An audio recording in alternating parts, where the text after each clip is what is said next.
Welcome to Three Count Commentaries. Today we're going to be talking about the biography of one Bill Goldberg. So, too long, didn't listen. Version of this is I loved it. I think it humanized Bill Goldberg quite a bit, but it most importantly put Bill Goldberg in context. Goldberg gets a lot of heat among wrestling fans for the super push and also for his lack of passion for the business. Similar to Lex Luger and the Ultimate Warrior and some of the other guys, Goldberg got into wrestling simply because what he really wanted to do didn't quite work out. And that's really kind of the story that we have here, is that Goldberg, he thinks of himself as a superhero for the children. That's one of the angles he always goes back to in various interviews. And in this documentary, he used the word superhero I don't know how many times. So that's how he envisions himself. He envisions himself as a superhero. But he had his own dreams. And his own dreams was to play football. And he said in this documentary, he was a football player. He is a football player. That's what he wanted to do. So that's it shouldn't upset people too much. I know it does, because some people think that you should want to be a wrestler from the womb and then you fall into wrestling and then all the good things should happen to you because you really wanted to be a wrestler. But in reality, sometimes people are good at things that they don't even like. Sometimes people are good at things that they didn't really even pursue or didn't even put their heart into. And Goldberg is one of those guys. And I get it how people who do put their heart and soul into it can be a little bit envious. And I'm coming right out of the box and saying that a lot of people are straight up jealous of Bill Goldberg. That's like they were jealous of Lex Luger. That's like they were jealous of the Ultimate Warrior. Or you don't know how to work. He's just all look. It was like, but you can't put anybody in Goldberg's shoes and get the same results, though. You feel me? Like, you couldn't put, Ice Train in Goldberg's shoes, have him win 100 matches in a row, and he would have gotten over. Goldberg had a unique charisma about him where that works, and sure, it might have been a flash in the pan, but it worked. He was good at something that he didn't want to do, that he didn't even like. And I understand how that bothers some people, but you got to get over it. All right. He was good at it. And he was good at what wrestling should feel like. It should feel like an intense fight. It should not feel like, and Bischoff kept using the word dance. It's a dance. It's a dance. I was like, I just know some people heads are going to explode when they keep hearing the word dance in this, in this biography. But ultimately, Bischoff isn't 100% wrong. It is a bit of a dance. But it's still a very physical, combative situation. And Goldberg's intensity and his look and his demeanor and his approach and his aggressiveness, it all works. It works. And very few people can match wits with Goldberg when it comes to that. Now, as a kid, I wasn't a big fan of Bill Goldberg. I wasn't. I was more of a WWF guy anyway. But as an adult, just like I look at him the same way I look at Sid and I look at Warrior. I just look at him and like, he's just an awesome specimen. He's just great. He doesn't need to go out there and do a Flair 45-minute match with Barry Windham or something like that. He doesn't need to do that. That wasn't his wheelhouse. Just because somebody plays the piano and somebody else plays the bass, they just, they're playing music, man. So Goldberg did his thing his way. Ric Flair did his thing his way. I can appreciate both of them. My God, some of my favorite Goldberg matches were him just being big dude, smashing into other big dude, like him wrestling Scott Steiner, or him and Sid. I love his matches with Sid. They're so underrated.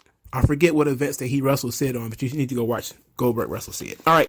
So that was a little bit of a preamble because the opening of the biography talks a lot about Goldberg's transition from Goldberg the character to Goldberg the man.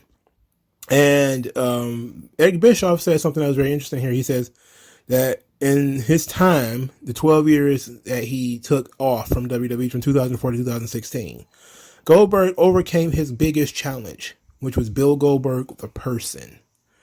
And I think that is an awesome quote, because you can see that Bill Goldberg had the capacity, he had the push, he had the ability, but he was standing in his own way because he didn't like wrestling. And to jump ahead, in 2016 when he returned and he was in the match with Brock Lesnar, he was doing it for all the right reasons. His wife, who he had met at this point, married, he's had a son now, and they had never seen him wrestle before. And so now he's in the ring. Again, don't really want to be there. He wants to be there to show off for his family, to show them that is who he really is. And that was who he said he was, and why people are walking up to him and taking pictures of him and shaking his hand and everything. He just wanted to see it live. But the most important thing that he said during this entire time is that during this match, I was just trying to enjoy myself. I was just trying to have fun. Before, I wasn't trying to have fun. To me, it seemed like he had finally let go of his football dreams, because again, he was a young guy, old for wrestling, but a young guy. When he started getting into wrestling, he was 30. So too old for the NFL, obviously, but nice little pocket for pro wrestling. Still a little old, but not, by the time he's 45 or 50, the football dreams are done. There is no going back. So it was probably easier for him to wrestle at 45, because the ego isn't the same. At that point, you had already had the success. You'd already, gotten older. It's okay to show Goldberg be a little bit more flawed, a little bit more beatable as an older man. But mostly, the football thing is not there anymore. It's not even an option. It's not something you can even consider anymore. As opposed to when you're a younger guy, you're still holding on to it. Even though you can't do it, you're still holding on to it. All right, so I'm going to skip some of Goldberg's backstory. Outside from the fact that he was raised in Tulsa, Oklahoma, which, of course, was very interesting, because I didn't know he's from Oklahoma. But that's very cool. He played football. Obviously, football was his first love. He plays nose tackle. And he says that he wanted to hurt everyone, and that it was an unbelievable outlet for his aggression. And it was an honor for him to play for the Georgia Bulldogs, and thought he'd play football until he died. JR, who is a football aficionado, says that Bill Goldberg was the number one player in the state of Oklahoma and an extremely aggressive player. Goldberg said he took personally how far he fell in the draft, and he played for the Rams. Then he got cut from the team during preseason. I think he was injured or something like that. Then he re-signed and got cut again in preseason.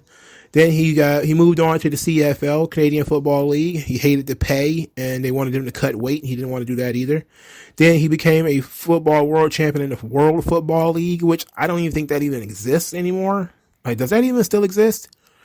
And after doing that, he went and played for the Atlanta Falcons.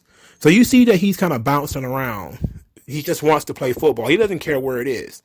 He'll play football in Europe. He'll play football in Canada. He'll play football anywhere that he can actually get signed to play. And it's because he said he had no backup plan. There was no plan B. He just wanted to play football. That was his thing. So the Carolina Panthers are introduced into the NFL and these teams have to put up players for the supplemental draft. And the Carolina Panthers picked him to join their team. But he had a series of injuries and asked for his release, and said that he thought his life was over because his football dreams were over. But that wouldn't be it. He says his accountant suggested that he get into wrestling because he had sat around for and doing nothing.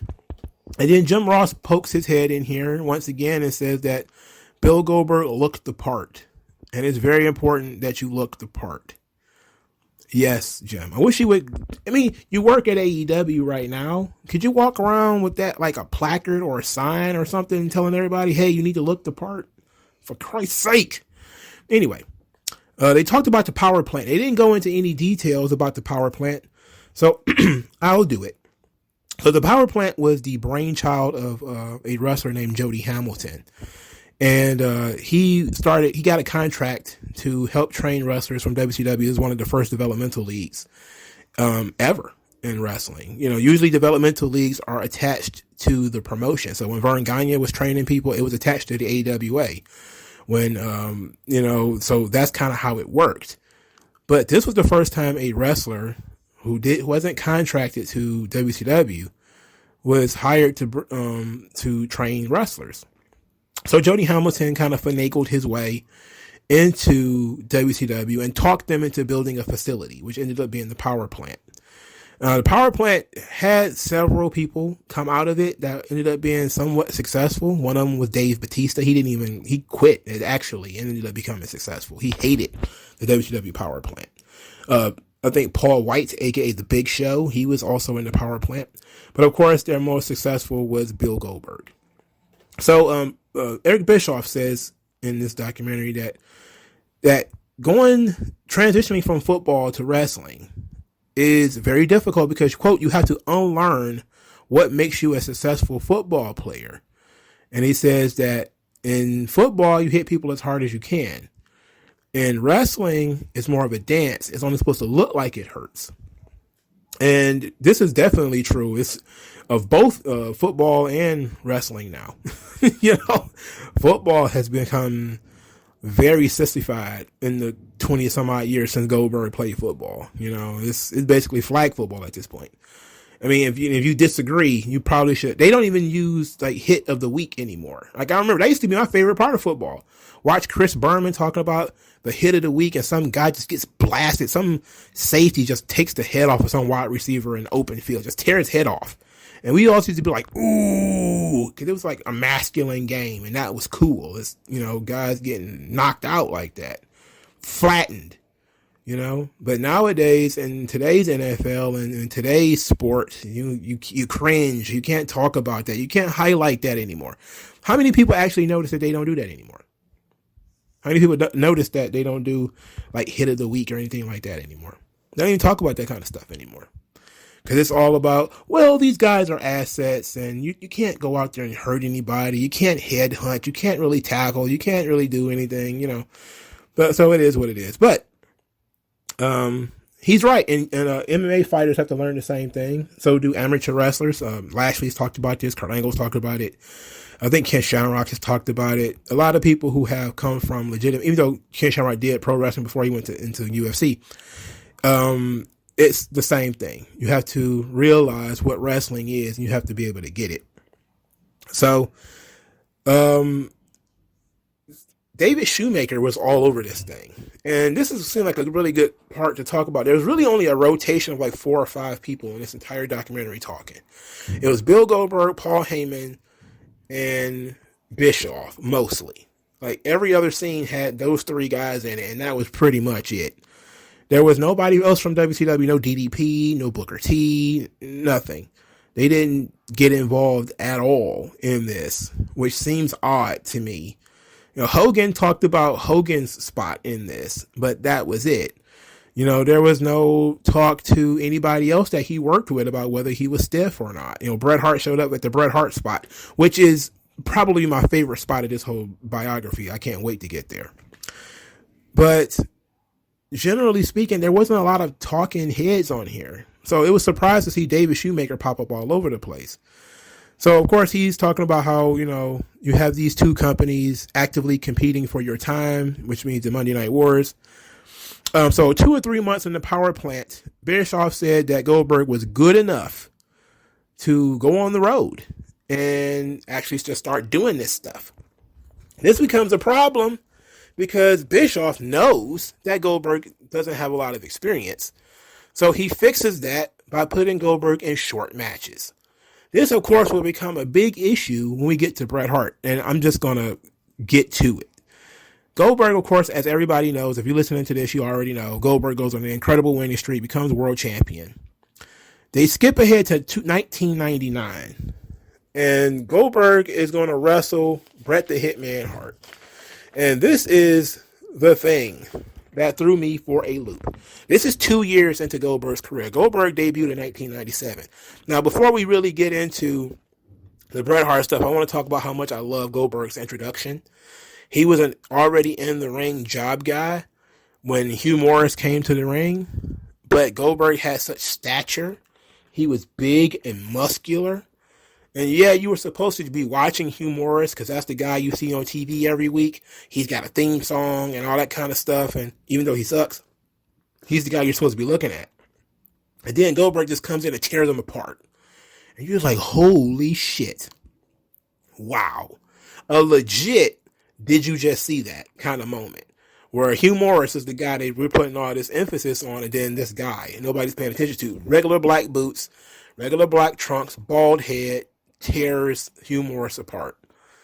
And the crowd is like, oh, whoa, didn't see that coming. Now, he's not super over after one match, but they're woke. They're like, whoa, we need to pay attention to this guy. Like, this guy came out of nowhere. You know, he didn't get the big Goldberg entrance. Like that, I love that. It's so unique that, you know, especially for that time. Because at that time, they were building guys up with vignettes and weeks of vignettes and, you know, teasing and that kind of stuff, getting the hype train behind him. For Goldberg, he was just in the ring. You know, and it was kind of like competition. Hugh Morris came in to goof off. This guy came in to get busy. And that dude got busy and won. You know, so that was very special. But I want to talk about that. So now let's get into this post-streak stuff. So, of course, Goldberg lost the title. You know, they told the story about Goldberg wanting to use a real taser. Of course, he was out of his mind. So, David Shoemaker adds something that I think is very interesting. He says, the only context for Goldberg's existence is the win streak. Once it's gone, we started noticing the little blemishes, you know, things that he wasn't really good at. And then Eric Bischoff kind of buttresses that by saying, you're now in the realm where you have to start telling stories. These are guys on the roster who have a lot of experience. They're names. They're somebody. You can't just eat them. And he was getting to, and this was their fear. You know, this is why they put the belt on Goldberg in the first place, is because he had gotten over by just crushing guys. And he got to the point where he was in rarefied air, where you can't just feed him guy after guy, because then what? Now he's got to be able to tell stories. He's got to be able to work matches. And he wasn't really doing a good job of it because he never really had to do it before. Now, the biography made it seem like, okay, Goldberg lost the title in 1999 or some crap, and then, you know, this is what happened. It's like, no, Goldberg was progressively having longer and longer matches. Over time, he was having longer and longer matches. You know, his matches with DDP was before his match with Bret Hart. He had 2 or 3 matches with DDP, I think, before he wrestled Bret Hart. He had a pretty lengthy match with Sting, if I remember correctly. I don't think it was a lengthy match. But he had a pretty decent match with Sting before this. He had worked some other matches. You know, he had the match he lost against Kevin Nash. That was kind of a lengthy match. That wasn't like a squash match that he lost or anything like that. So they were giving Goldberg progressively longer matches, but it still wasn't the length of time that pro wrestling fans think a world champion match should be. They think, especially nowadays, they think these matches should be 40 minutes or something like that. And WCW had kind of trained their audience with utilizing Ric Flair and that kind of stuff, that these matches should be at least 30 minutes. You know, which is what Hogan's style coming down there and not trying to work that, not trying to do that, was, let's say it was controversial. So Goldberg walks into this match with Bret Hart.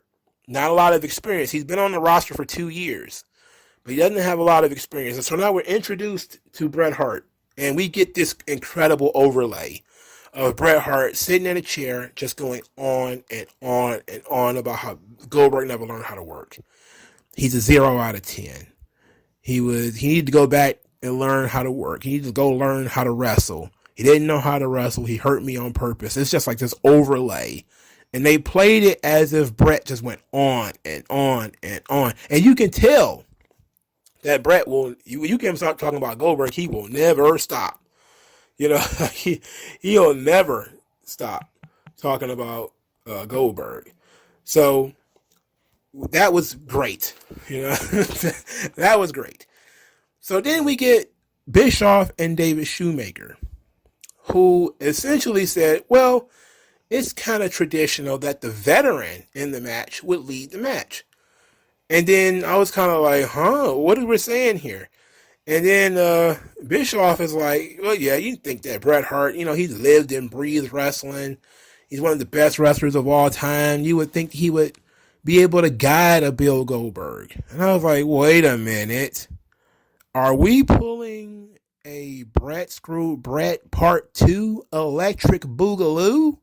That's what we doing here? And then Bischoff just straight up said it later.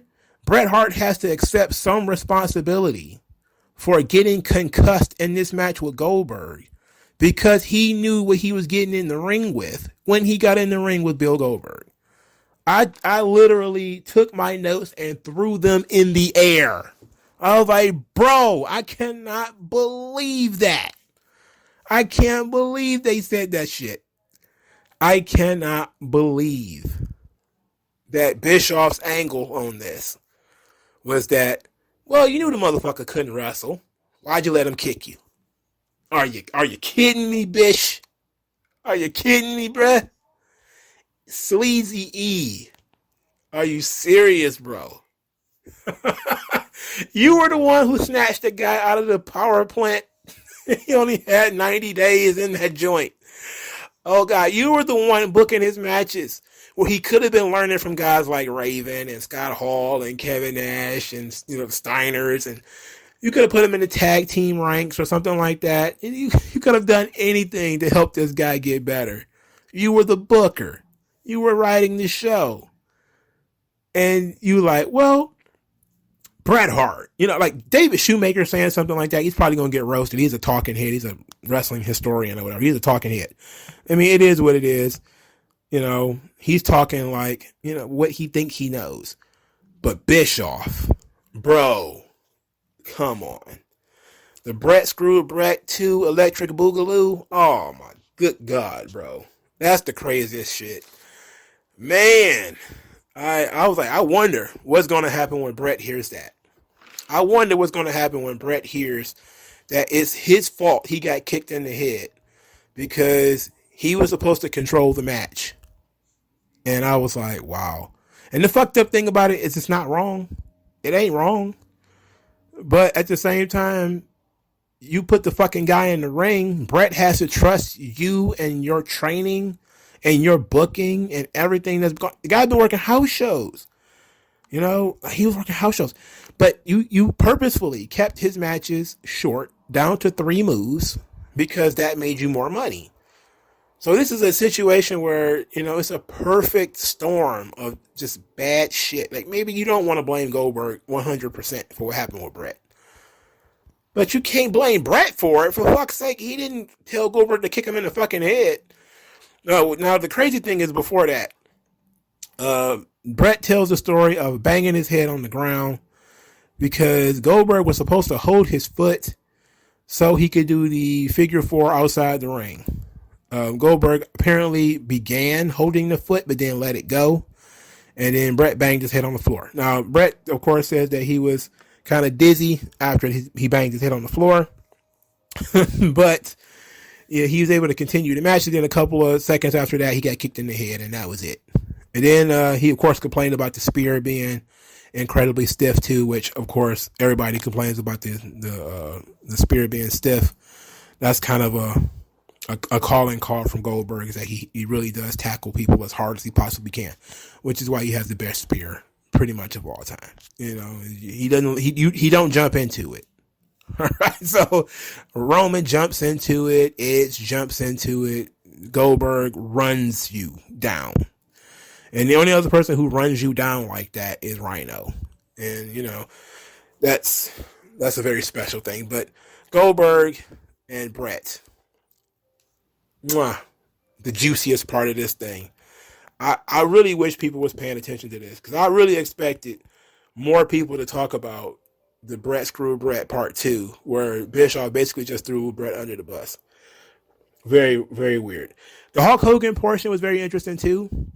Hulk Hogan talked about wanting to put the belt on Bill Goldberg because he wanted to have somebody to be able to work with.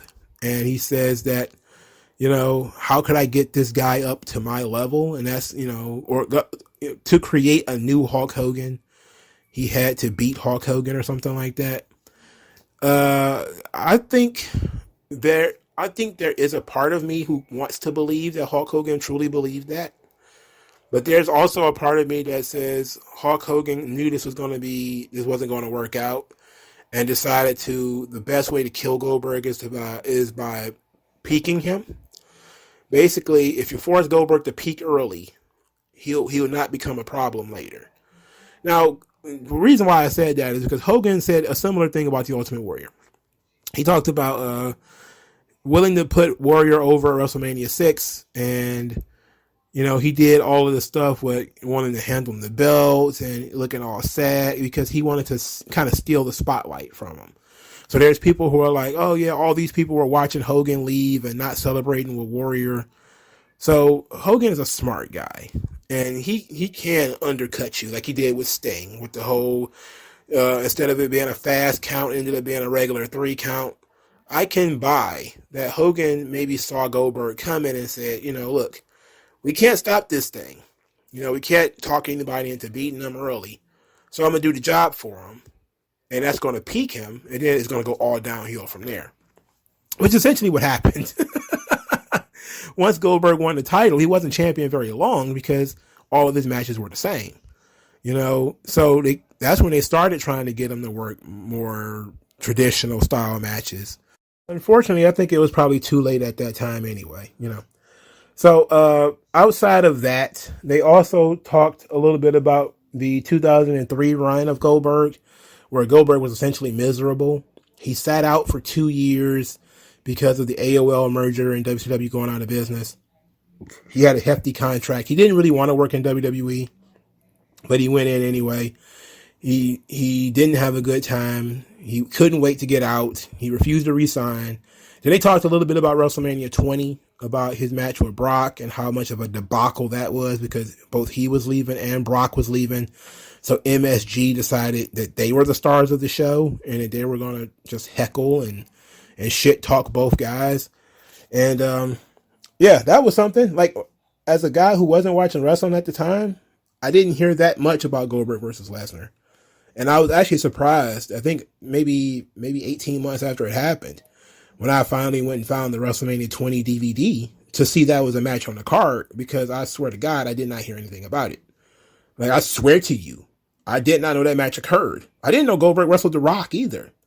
Like, I was finding out this kind of stuff in fucking FYE. Like, walking the aisles, like, Goldberg and The Rock.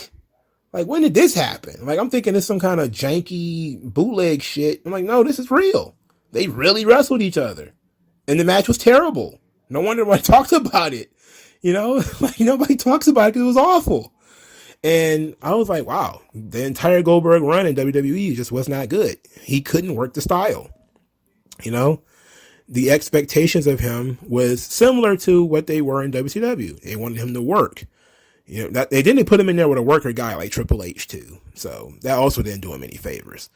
Him having longer matches with Chris Jericho. I liked the match with Jericho though. I think that match worked. I liked his match with Kane. I didn't mind that too much. But the Goldberg experience in WWE did not work, and I think it made everybody miserable. So Goldberg just saying he's gonna go away for a while, I thought that was great.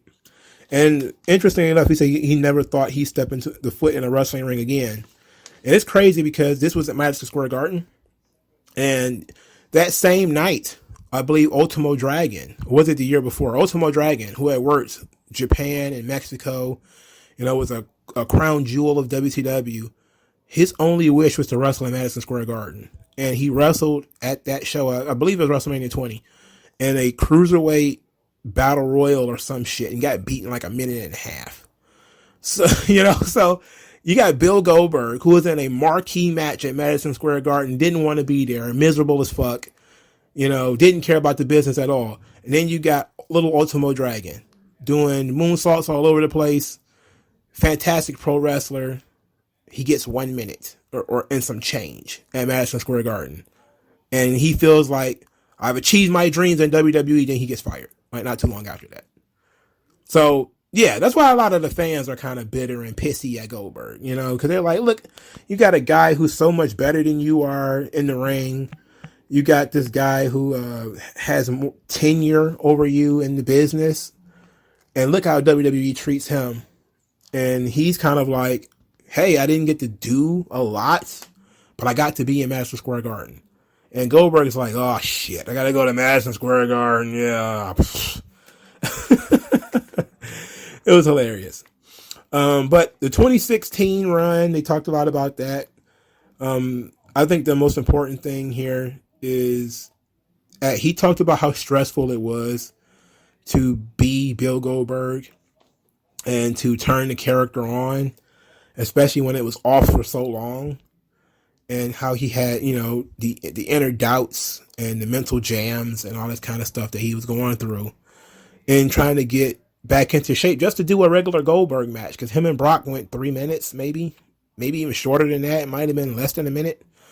A lot of people wanted him to talk about wrestling the Fiend or Kevin Owens. He's supposedly buried, when in reality it was kind of just to elevate Goldberg so that he could be fed to Roman later.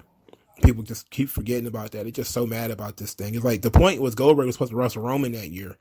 So they put the Fiend in a position to lose so he can wrestle Roman. Just like they did it with Kevin Owens. They had him beat Kevin Owens so that he could lose to Brock. And, you know, there was reasons behind that. Just because you don't like it doesn't mean that those reasons weren't valid. You know, they were valid reasons, you know, what they were doing. The Fiend was going to beat John Cena that year.